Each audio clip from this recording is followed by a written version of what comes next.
After Millionaire left his pregnant wife for a mistress, he discovered a shocking secret about his baby.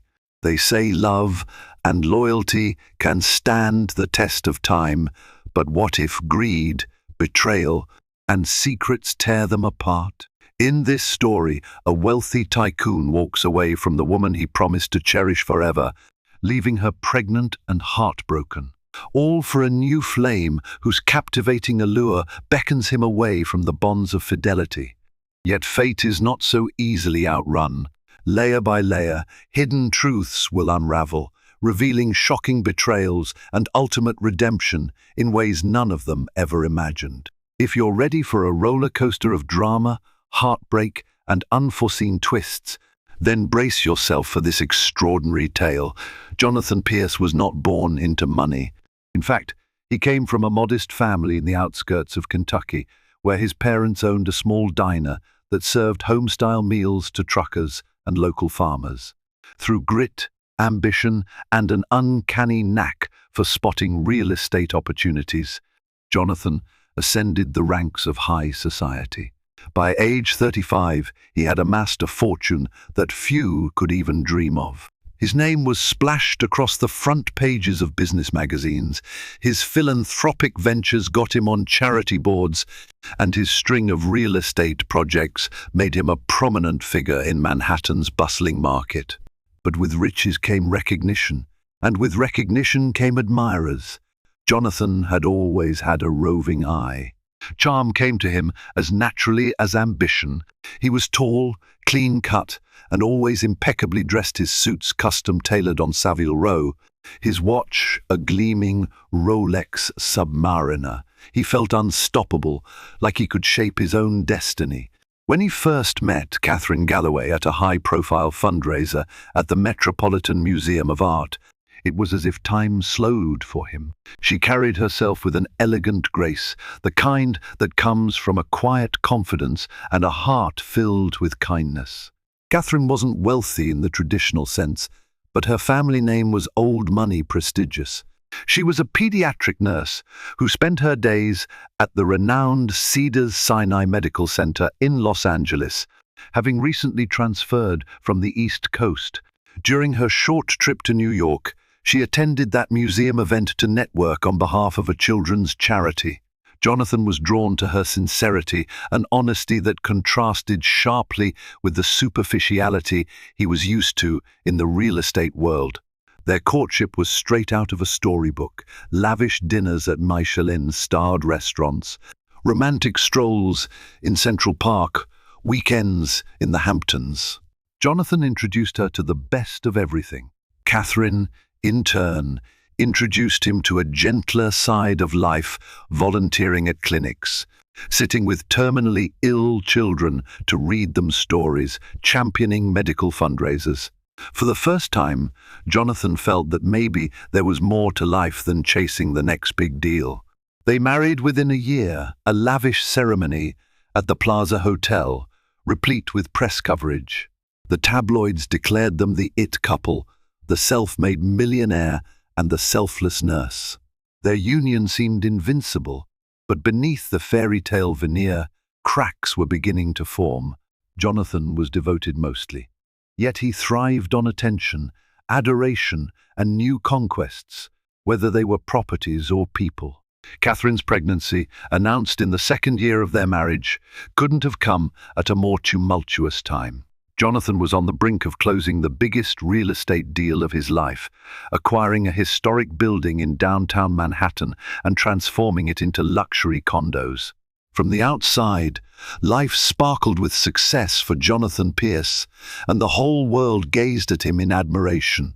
Little did anyone know, everything was about to crumble, setting off a chain of events that would test the boundaries of loyalty, morality, and love. In the world of high finance and real estate, social circles can be small yet filled with huge egos.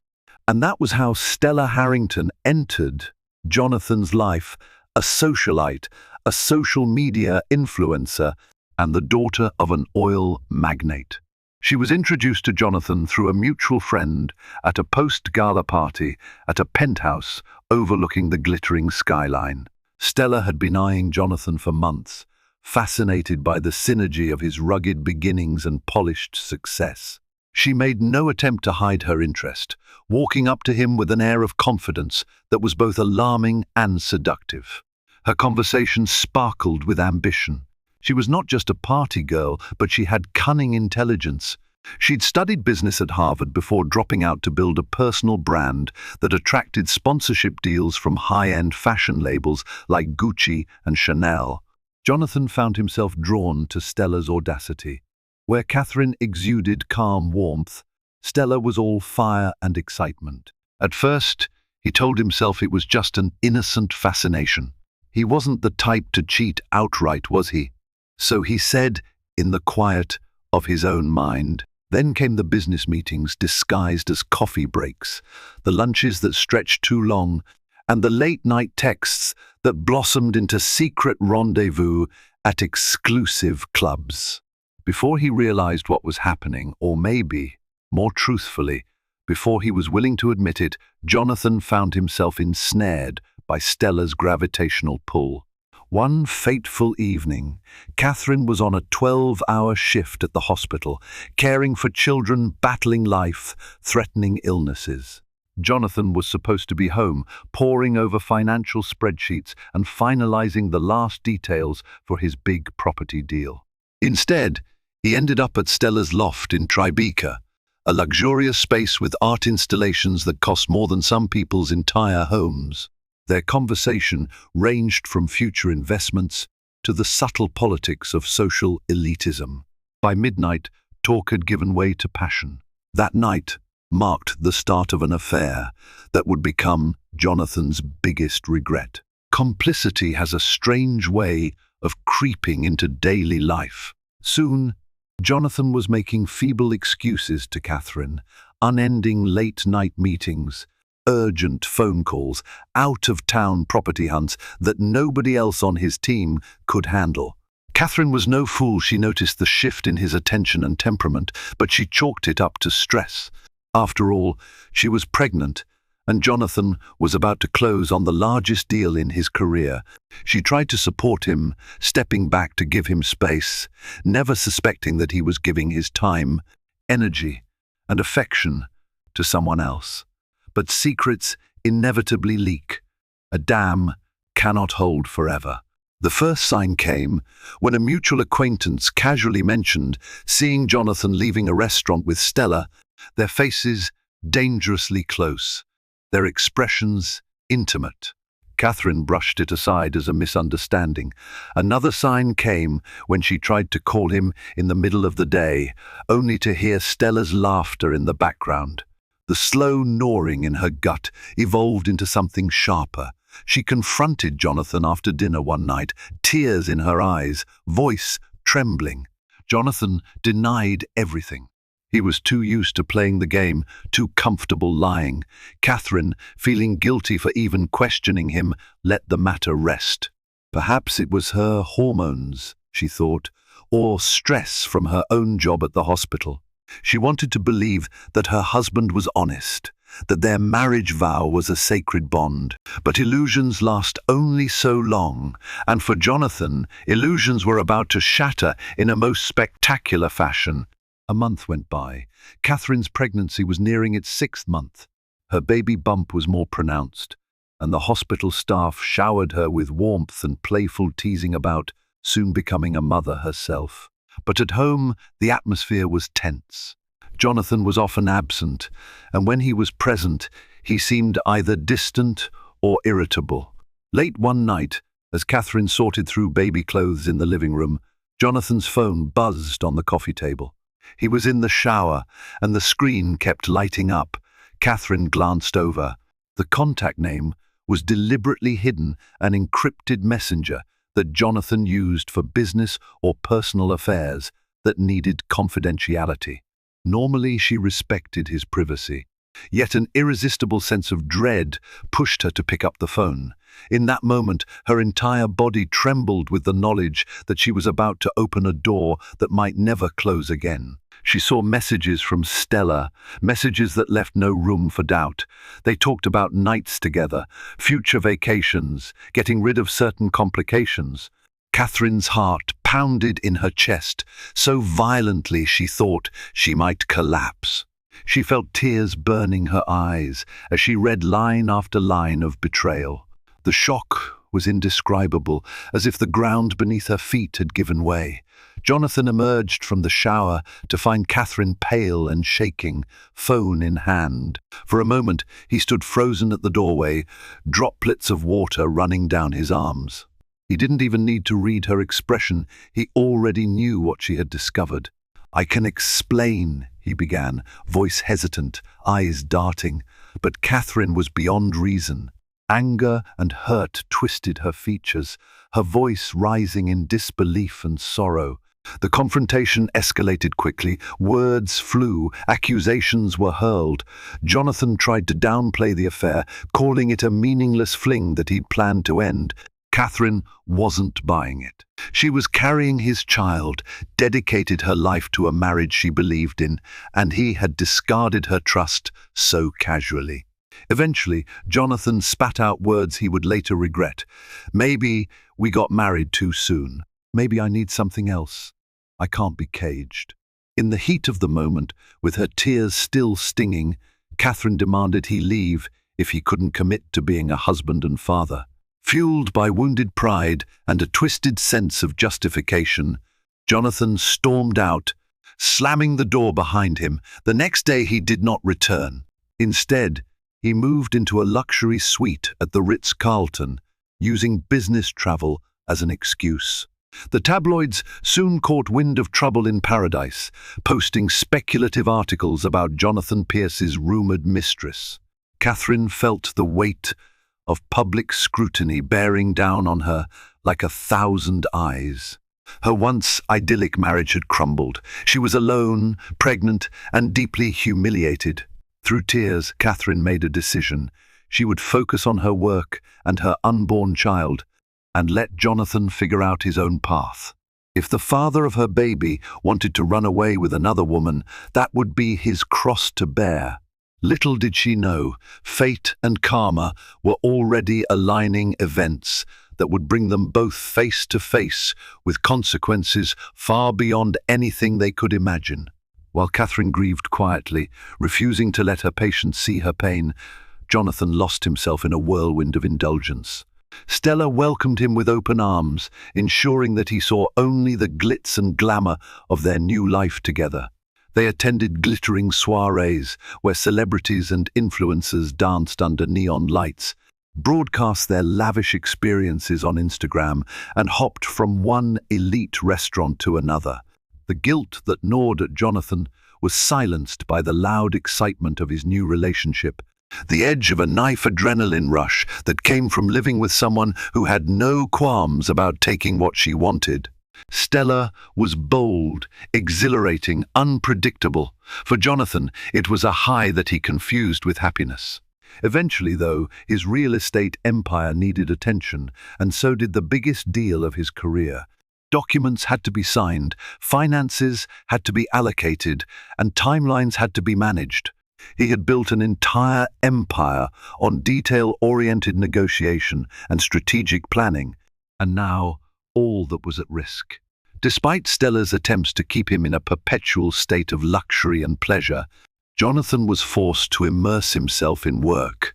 Bit by bit, the costs of Stella's lifestyle began to skyrocket. Jonathan found himself paying for extravagant vacations, designer outfits, and exclusive events. His credit card bills were hitting 6 figures every month. Although his fortune was substantial, it wasn't limitless, and his financial advisors began to express concerns about his rapid spending. Meanwhile, Catherine's silence weighed on him in unexpected ways. He occasionally texted her to check on the pregnancy, but her responses were curt, polite, and businesslike. Once or twice, they had a phone call about doctor's appointments, but Catherine kept the calls brief, determined to protect her emotional well-being. At times, Jonathan lay awake at night in Stella's penthouse, staring at the city lights, thinking about the child he was about to have. He remembered Catherine's warmth, her gentle voice, how she used to read him medical articles for fun, and how they discussed philanthropic ways to help children in need. And then he would remember the explosive confrontation, the look of devastation in her eyes as he admitted his betrayal. It was a memory that haunted him, yet his pride kept him from making amends. Stella, of course, sensed his moments of doubt. She played her role masterfully, offering him a shoulder and telling him Catherine was only trying to chain him down, that he deserved freedom and excitement. The more Stella bashed Catherine, the more conflict flickered in Jonathan's heart. He didn't necessarily believe Stella's words, but it was easier to go along with them than to face the magnitude of what he had done. Time rolled on. Catherine's due date edged closer. Jonathan's big real estate deal in downtown Manhattan approached its final signing stage. Stella continued her high-wire performance of distracting Jonathan from the complexities of fatherhood and the moral ramifications of his actions. But neither could see the storm clouds gathering on the horizon, clouds that would eventually release the tempest that would change all of their lives forever. Catherine found herself navigating uncharted waters, a single mother-to-be, carrying the child of a man who had abandoned her for another woman. At first, she considered leaving New York for a while, going back home to Pennsylvania, where her parents lived in a quiet suburb. But a sense of pride and determination kept her rooted. She was a nurse, a woman who had built her life around helping others. Why should she be the one to flee? At Cedars-Sinai Medical Center, Catherine found solace in her colleagues and her patients. The children she cared for became a beacon of resilience. Some were battling cancers and life-threatening conditions, yet they found ways to smile, to cherish every moment. Their courage reminded her that life was precious and fleeting, and that she had to hold on to her own inner strength. Financially, Catherine was reasonably secure. Though she hadn't come from a wealthy family, her parents were always supportive, and she had some savings of her own. Before the affair, Jonathan had set up a joint account, which Catherine still had access to, but she refused to touch it beyond using what she considered her rightful portion for pregnancy-related care. She wasn't interested in his pity money.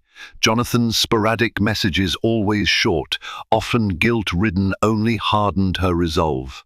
She wasn't sure what role he should play in the child's life, if any. She still believed a father figure was important, but how to reconcile that belief with the man who had so callously shattered her trust? In her 7th month, Catherine experienced complications. One day, she fainted during a shift, sending the hospital staff into a frenzy. It turned out she was severely anemic and needed careful monitoring. The incident scared her. She realized she had been neglecting her own health in the midst of all the emotional turmoil. The thought that her baby's well-being depended on her prioritizing herself gave her the wake-up call she needed. Slowly, Catherine began practicing self-care. She talked to a hospital counselor who helped her address the betrayal and the grief. She took time off from the more demanding shifts, delegated responsibilities, and allowed her body the rest it needed.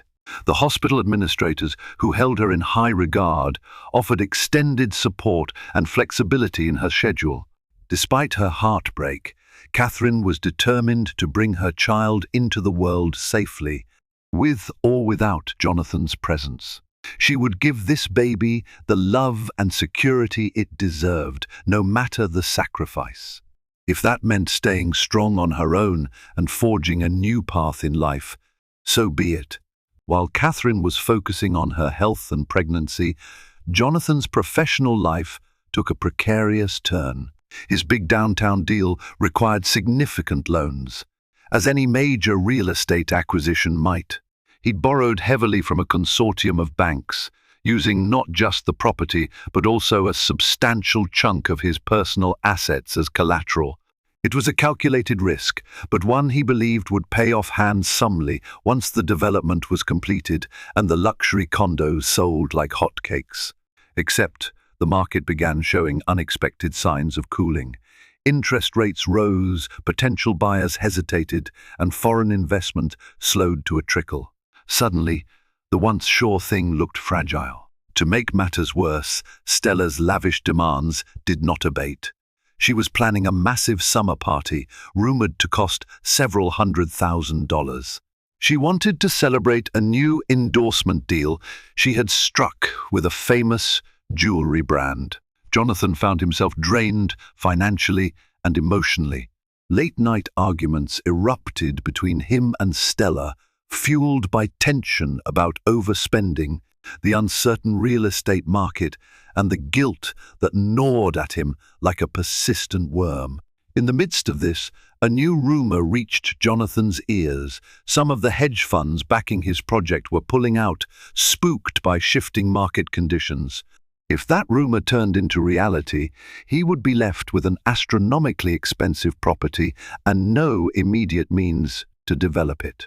His entire empire would be at risk. Stella, for all her glitzy confidence, panicked. She had hitched her future to Jonathan's star, expecting it to shine forever.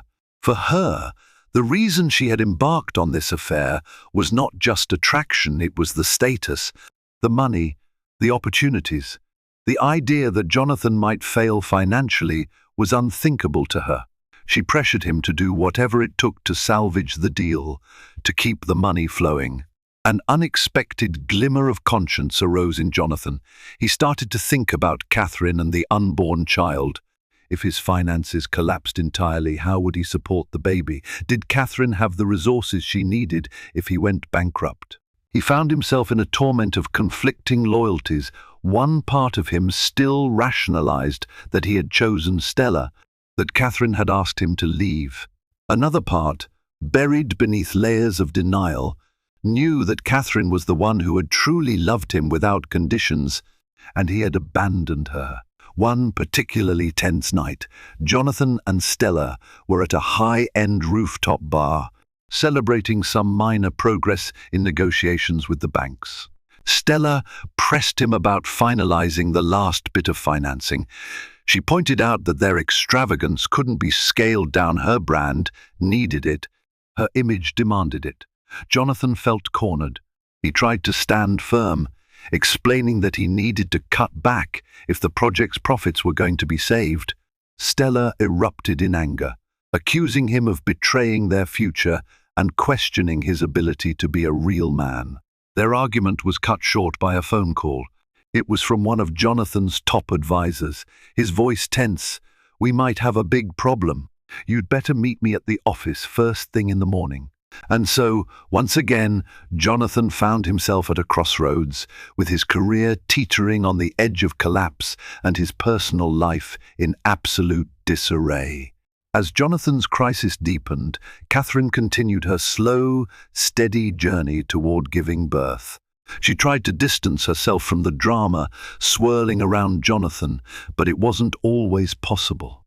Paparazzi occasionally showed up near her workplace or her apartment, looking for any snippet of gossip to fuel the tabloids. She was exhausted by the intrusions.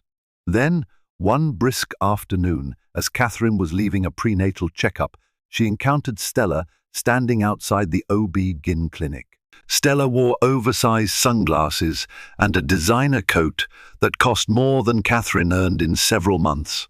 Her expression was unreadable, but there was a tension in the air. Catherine's heart thudded. She had never come face to face with the mistress like this. Their only knowledge of each other had been through hearsay, phone messages, and scandalous headlines. "Catherine," Stella said, stepping forward. There was an odd tremor in her voice, as if something had finally cracked her arrogant facade. Catherine's first instinct was to walk away, but curiosity and anger rooted her to the spot. "What do you want?" she asked, her tone icy but controlled. Stella removed her sunglasses, revealing eyes rimmed with worry. "I shouldn't be here, but Jonathan's in trouble. Real trouble." She paused. "I know you must hate me, but I need to talk to you." The last thing Catherine wanted was to have any discussion with the woman who had torn her marriage apart. But Stella looked strangely desperate. Against her better judgment, Catherine agreed to step into a small cafe next door so they could speak privately. Over a cup of herbal tea, Stella spilled a story of financial ruin and personal turmoil. She spoke of how Jonathan's major investors were pulling out, how the lenders were tightening the noose, how the project might go under, and how Jonathan's entire fortune could be lost if he didn't find new cash flow soon. To Catherine's surprise, Stella even confessed to being terrified of losing her own lavish lifestyle. She admitted that Jonathan had grown more distant, sometimes even calling out Catherine's name in his sleep. Catherine listened, part of her reeling with anger, another part with empathy. This was the man she had once loved, deeply and still loved, in a painful, complicated way. She remembered the shared dreams, the nights he would whisper about building a better world, especially for children in need. That idealistic version of Jonathan had vanished behind the iron wall of betrayal. But was he completely lost? Eventually, Stella came to the crux of her plea. "You're the only one who can reach him now," she said. "He won't listen to me anymore, but if you help, maybe you can save him from himself, or at least stop him before he ruins everything for all of us." Catherine felt a surge of bitterness. "Save him," she echoed. After everything he's done to me, the tears brimmed in her eyes. She remembered her lonely nights, her heartbreak, the humiliation. Yet there was a softness that refused to fade, the memories of the man she had married, who had once held her so tenderly. Stella's desperation was palpable. "I know I have no right to ask, but he listens to you even if he doesn't admit it. If you can somehow talk to him, make him see reason." She trailed off, biting her lip. Catherine thought of her child, of the future that lay ahead. Whether she liked it or not, Jonathan was her baby's father. Maybe the child deserved a shot at having a financially stable, emotionally present dad. Or maybe Jonathan needed a wake-up call that only she could deliver. Reluctantly, Catherine nodded, not promising anything but agreeing to at least reach out. Stella's face lit up with relief mixed with lingering fear. Their meeting ended on a strange note of shared concern, two women tied together by one man's choices, both uncertain of what lay ahead. That evening, Catherine sent Jonathan a text. "We need to talk. Let me know when you're free." A short while later, he replied in a call, his voice guarded. They agreed to meet in a quiet lounge near Catherine's apartment, away from prying eyes. When Jonathan arrived, he looked worn down, as if he had aged a decade since their last face-to-face encounter. He saw Catherine's baby bump, his gaze lingering as though reality had finally slapped him. She felt a pang of sadness at how drastically everything had changed. They spoke in halting sentences, dancing around the actual topic. He asked about her health. She responded politely, then asked about his. She avoided any mention of Stella. Finally, Catherine mustered the courage to share what she knew about his looming financial crisis. Jonathan let out a shaky sigh, confirming the rumors. He was on the brink of losing everything. "I thought I could handle it," he admitted. "I thought I had everything under control." But I was wrong. Catherine hesitated. This was the moment to lay out the truth, or at least the truth as she saw it. "If you keep going like this, you'll be broke and alone," she said quietly. The words hung in the air like a prophecy. "This baby will be here soon, Jonathan. I need to know if you intend to be part of its life. Financially, emotionally, in any way at all." Jonathan stared at the table, his hands clenched. Finally, he looked up. "I want to do the right thing," he said, voice trembling slightly. "But it feels like everything's crashing down on me. I don't even know who I am anymore." A measure of compassion stirred in Catherine. For all his faults, Jonathan was still a human being, an arrogant, foolish man, but one who had once shown her kindness and love. "It's not too late to change course," she murmured, "but you have to decide what matters most." Their conversation lasted hours. Emotions ranged from regret to vulnerability, from anger to sorrow. Catherine made it clear that she was strong enough to raise this child on her own if he remained with Stella and continued his destructive path. She also made it clear she wouldn't stand in his way if he truly wanted to be a father. But trust had to be earned back, and she didn't know if that was even possible. In the end, Jonathan left with no clear resolution, but with a haunted look that suggested he was finally grasping the magnitude of his mistakes. The next morning, an even more staggering revelation arrived in the form of a call from Catherine's OB-GYN. Catherine was in the middle of preparing breakfast when the phone rang. The doctor's voice was calm but urgent. They had run a prenatal test for genetic markers a week ago, and the results had just come in. It appeared that there was a concerning irregularity in the baby's DNA. The test indicated a possible inherited condition, something that Catherine and Jonathan would need to address immediately to plan for specialized care. Stunned, Catherine sank into a chair. Her mind whirled. She had no known family history of such a condition.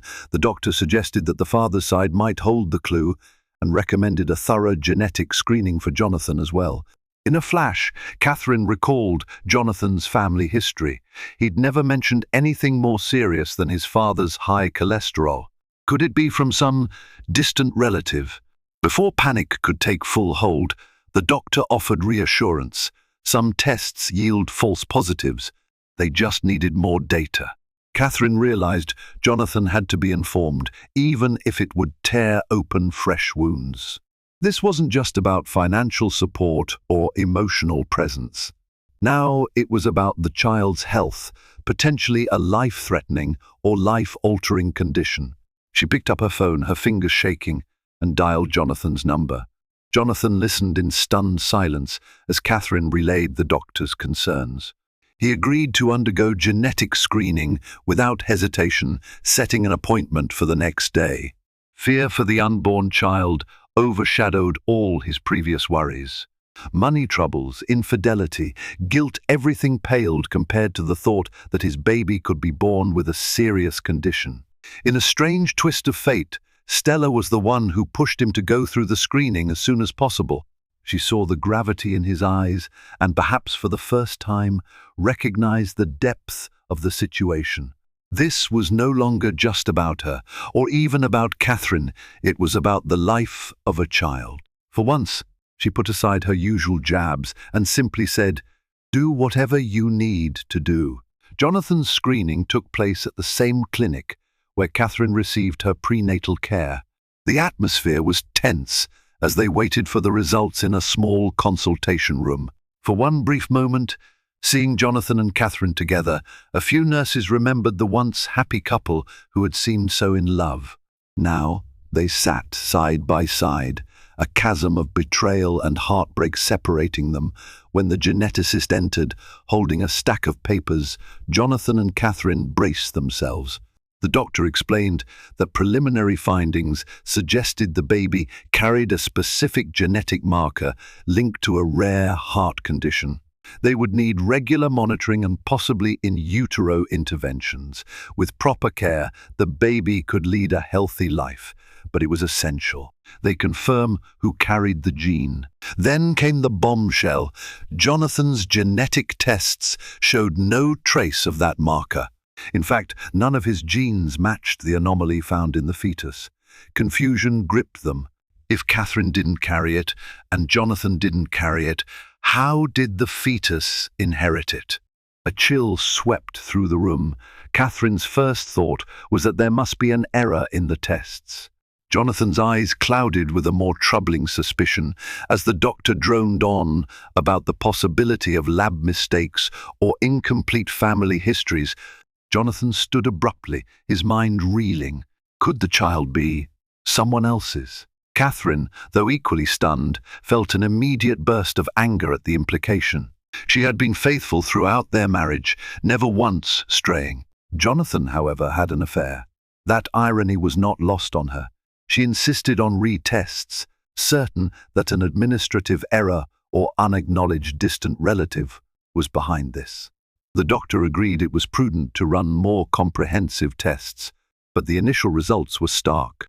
If the father's DNA didn't align with the baby's, there were only so many explanations. Outside the clinic, Jonathan's turmoil boiled over.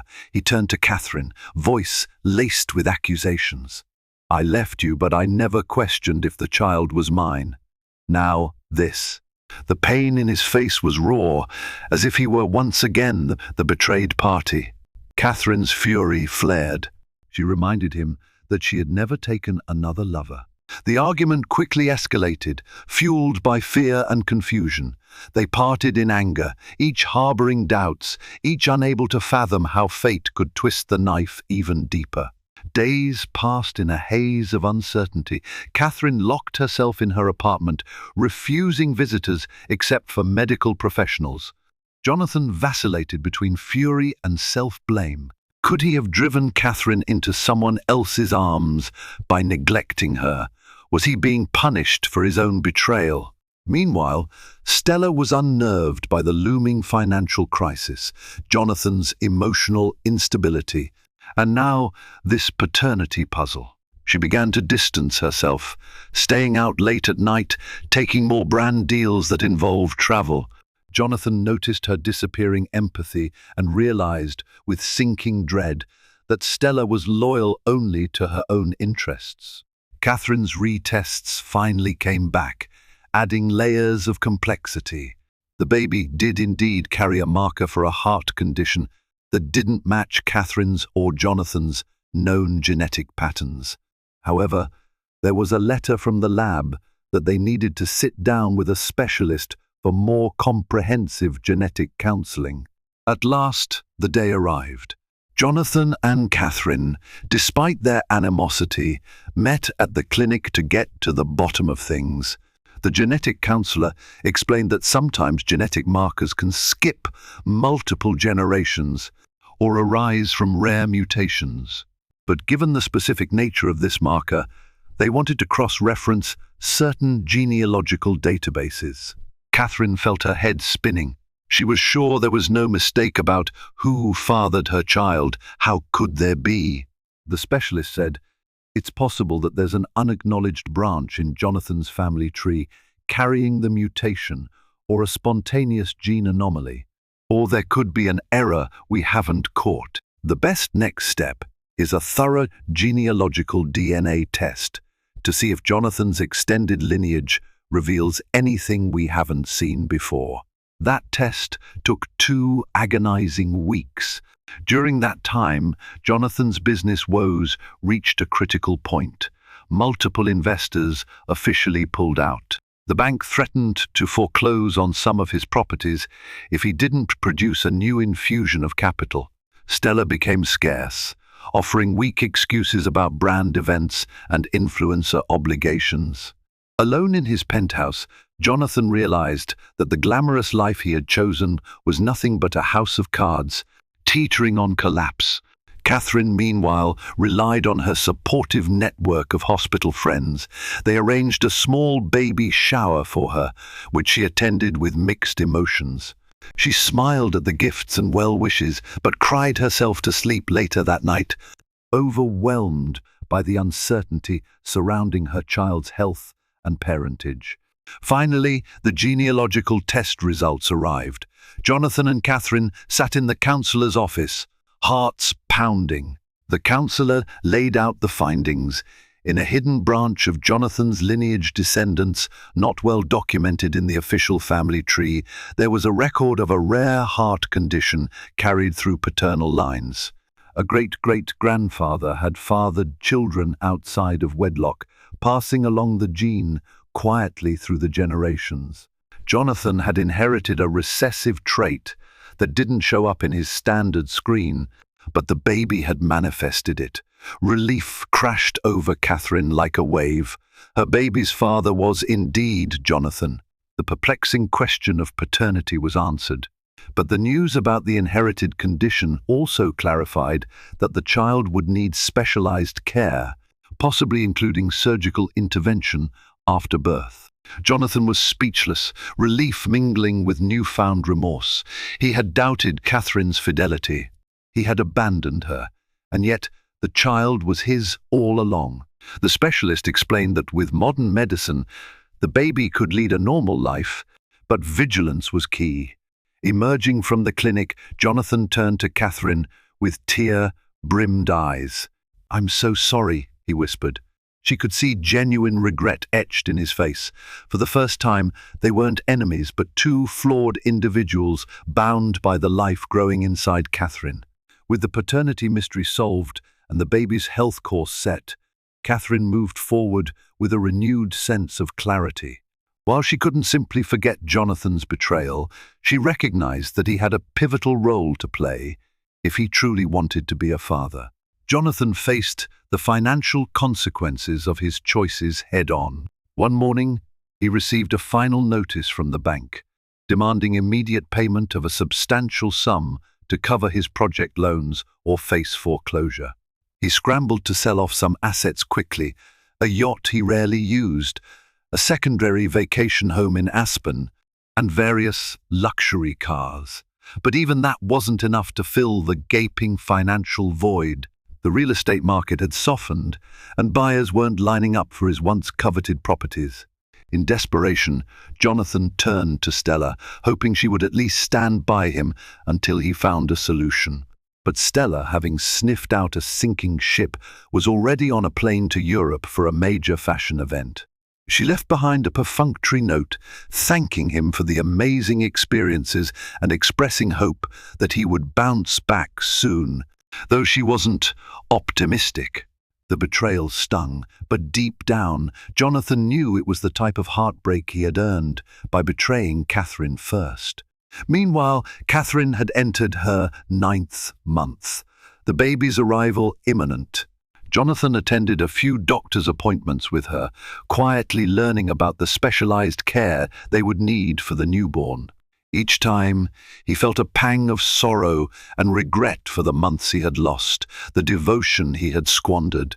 With creditors breathing down his neck and no immediate solution in sight, Jonathan realized he might lose his entire empire. Then came an unforeseen opportunity. A philanthropic organization, one he had previously served on the board of, learned about his predicament. Impressed by his past charitable work, initiated largely due to Catherine's influence, they offered him a chance to partner with them on a new, smaller-scale housing development for low-income families. While far from the glamour of luxury condos, it was a meaningful project that could provide moderate profit and, more importantly, restore some goodwill to his tarnished reputation. Jonathan weighed his options. He could cling to the dream of high-end real estate or pivot to something more socially responsible. In a moment of clarity, he remembered Catherine's passion for helping those in need, how she had always encouraged him to use his wealth for more than just personal gain. Perhaps this was the redemption arc he needed. He took the project, sold off more assets to settle enough debt to keep him afloat, and accepted that he was no longer the unstoppable mogul, but a humbled man on a path to rebuild. As Catherine's due date approached, she found herself torn about Jonathan's place at the birth. In her heart, she remembered the betrayal, the public humiliation, the nights she had cried herself to sleep. Yet she also remembered who Jonathan had once been to her, and the father he could become if he truly learned from his mistakes. Late one night, she went into labor. Contractions gripped her with ferocious intensity. She hurried to the hospital, accompanied by two nurse colleagues. On a whim, or maybe due to some deeper intuition, she asked them to call Jonathan. Despite everything, he deserved the chance to witness the arrival of his child. Jonathan arrived at the hospital disheveled, face etched with anxiety. He rushed to Catherine's side, where sweat and tears mingled as she fought the waves of pain. The delivery was complicated by the baby's heart condition, requiring a team of specialized pediatric cardiologists on standby. For hours, Catherine pushed through the grueling labor, her hand crushing Jonathan's in moments of agony. Finally, a wail broke through the tension. Their baby boy was born, tiny and fragile, but alive. The medical team whisked him away for immediate evaluation, checking his heart. For a few harrowing minutes, Jonathan and Catherine clung to each other, worried about what the doctors might find. When the pediatric cardiologist emerged, he had cautious but optimistic news. The baby's heart defect was evident, but it was manageable with the right surgical procedure at the right time. The first few days and weeks would be critical, with a possible operation needed soon. Relief, gratitude, and exhaustion surged through Catherine, and she wept openly, her emotions flooding out in unstoppable torrents. Jonathan, tears wetting his cheeks, gently placed a trembling hand on her shoulder. In that moment, the weight of all they had been through crystallized into a single purpose, giving their son the best chance at life. That day, Jonathan experienced a profound awakening. In the NICU, where their baby was placed for monitoring, Jonathan stood by the incubator, listening to the beeping machines. In that tiny, vulnerable life, he saw his own reflection, not the cold reflection of vanity he had chased, but a testament to the responsibility and love that he had once brushed aside. For the first time in his adult life, Jonathan Pierce felt truly humbled and truly determined. In the days that followed, Catherine and Jonathan navigated the hospital routines together. They spoke in tentative, halting phrases, forging a new understanding born from necessity and a lingering sense of hope. They couldn't rebuild trust overnight, too many scars remained, but they formed a fragile alliance, united by a small heartbeat that represented the future for them both. Karma had exacted its price on Jonathan. He had lost his fortune, his reputation had been tarnished, and the mistress he had once craved had walked away without looking back. Yet, in that loss, he discovered something far more valuable, the chance to be a father, to redeem himself, and to perhaps win back the respect of the woman he had so callously wronged. In the days following Gabriel's birth, news of Jonathan's financial collapse and his son's fragile health rippled through his extended family. Relatives he had seldom contacted began calling, some out of genuine concern, others out of curiosity. Among them was Jonathan's mother, Maria, who had harbored deep resentment over his neglect of the family back in Kentucky. Yet when she saw her grandson for the first time, connected to monitors in the NICU, her heart softened. Maria's stern eyes brimmed with tears as she held Gabriel. When he was a boy, she confided to Catherine, Jonathan promised he'd build homes for every child who felt alone. I hope he finds that part of himself again. Catherine, though guarded, found solace in Maria's gentle presence. They shared cafeteria meals, quietly exchanging stories about Jonathan's youth and Catherine's childhood in Pennsylvania. Jonathan's father, Bob, a taciturn trucker, visited only once, placing a calloused hand on Gabriel's tiny body. He turned to Jonathan, voice low but firm. "This is your responsibility now. Don't run from it." The words echoed through Jonathan's mind long after Bob left. Catherine's parents arrived soon after, bringing comfort and home-cooked meals. Her mother fussed over Catherine's health, while her father, an accountant, offered discreet financial advice to Jonathan. The tension between the two families was palpable at first, given the public scandal. Yet, united by a tiny boy's precarious future, they cautiously worked together. Nurses often found them in the waiting room, exchanging small talk or glancing anxiously through the NICU windows. On one particularly quiet evening, Maria and Catherine's mother prepared a makeshift dinner in the hospital lounge. Bowls of hearty soup were shared among them, and for a moment the room held a warm sense of unity. Even Jonathan, who had once scoffed at such simple joys, felt a stir of gratitude he hadn't known for a long time. As Gabriel's condition improved, Catherine and Jonathan remained at the hospital day and night, rotating shifts to comfort their baby. In rare moments of peace, they talked softly about the road ahead. Though Catherine couldn't forgive him overnight, The sight of Jonathan gently cradling their son gave her a cautious sense of optimism. Maybe there's still something worth salvaging, she thought, never voicing the words aloud. Meanwhile, the grandparents hovered with patient hope. They took turns offering moral support or tidying Catherine's apartment so she could focus on rest and recovery. The once distant relatives formed a patchwork of solidarity. Through financial woes, heartbreak, and a child's medical battle, a new foundation was laid, one made of repentance, resilience, and a fragile but undeniable love. Despite old wounds, Jonathan discovered that a family isn't just a social obligation. It's the scaffolding that keeps one upright when everything else falls apart. And as Catherine watched her parents swap stories with Jonathan's mother under the hum of fluorescent hospital lights, she realized that perhaps this crisis had paved the way for an unexpected blessing, the beginning of a real family, no longer divided by secrets or ego. Life took on a different rhythm.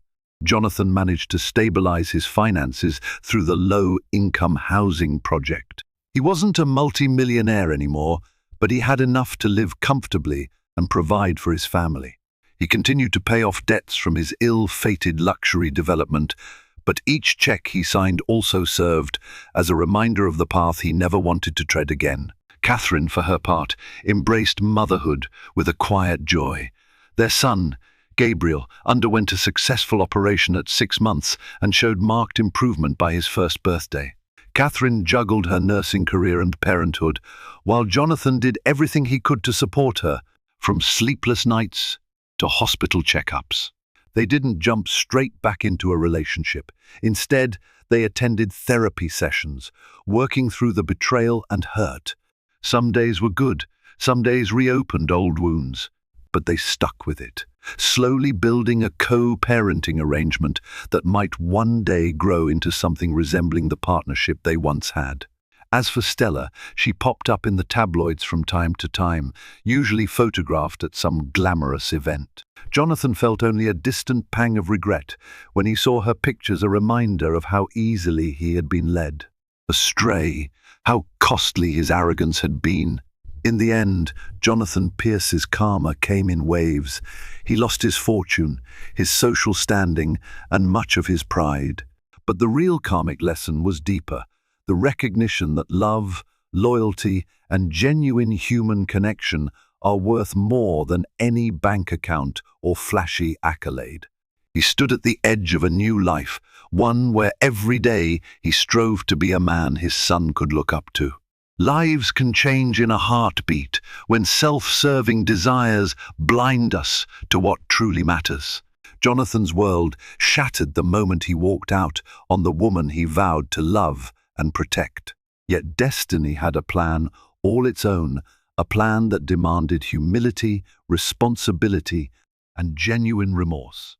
Through financial ruin and the near heartbreak of losing his newborn son to a genetic condition, Jonathan gained what wealth could never buy, a second chance to be a better man and father.